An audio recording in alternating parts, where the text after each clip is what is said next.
बुद्ध ने कहा, महाराज, मेरे पास श्रद्धा का बीज, तपस्या रूपी वर्षा और प्रजा रूपी जोत और हल है। पाप भीरुता का दंड है, विचार रूपी रस्सी है, स्मृति और जागरूकता रूपी हल की फाल और पेनी है। मैं वचन और कर्म में संयत रहता हूं। मैं अपनी इस खेती को बेकार घास से मुक्त रखता हूं और आनंद की फसल काट लेने तक प्रयत्नशील रहने वाला हूं। अप्रमाद मेरा बैल है, जो बाधाएं देखकर भी पीछे मुंह नहीं मोड़ता है। वह मुझे सीधा शांति धाम तक ले जाता है। इस प्रकार मैं अमृत की खेती करता हूं। भगवान बुद्ध का जब पाटलिपुत्र में शुभागमन हुआ तो हर व्यक्ति अपनी अपनी सांपत्तिक स्थिति के अनुसार उन्हें उपहार देने की योजना बनाने लगा।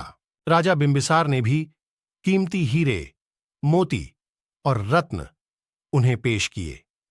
बुद्धदेव ने सबको एक हाथ से सहर्ष स्वीकार किया। इसके बाद मंत्रियों, सेठों, साहूकारों ने अपने अपने उपहार उन्हें अर्पित किए और बुद्धदेव ने उन सबको एक हाथ से स्वीकार कर लिया। इतने में एक बुढ़िया लाठी टेकते वहां आई। बुद्धदेव को प्रणाम कर वह बोली, भगवन, जिस समय आपके आने का समाचार मुझे मिला उस समय मैं यह अनार खा रही थी। मेरे पास कोई दूसरी चीज न होने के कारण मैं इस अधखाए फल को ही ले आई हूं। यदि आप मेरी इस तुच्छ भेंट स्वीकार करें तो मैं अहोभाग्य समझूंगी। भगवान बुद्ध ने दोनों हाथ सामने कर वह फल ग्रहण किया।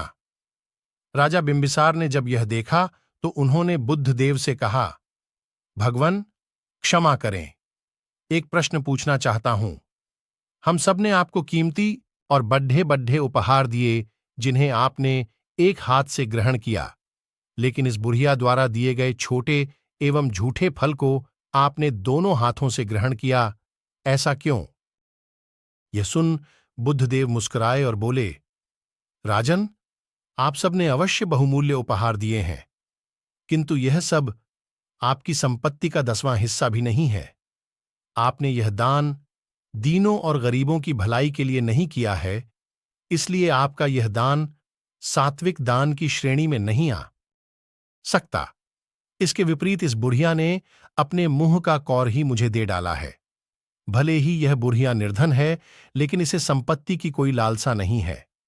यही कारण है कि इसका दान मैंने खुले हृदय से दोनों हाथों से स्वीकार किया है।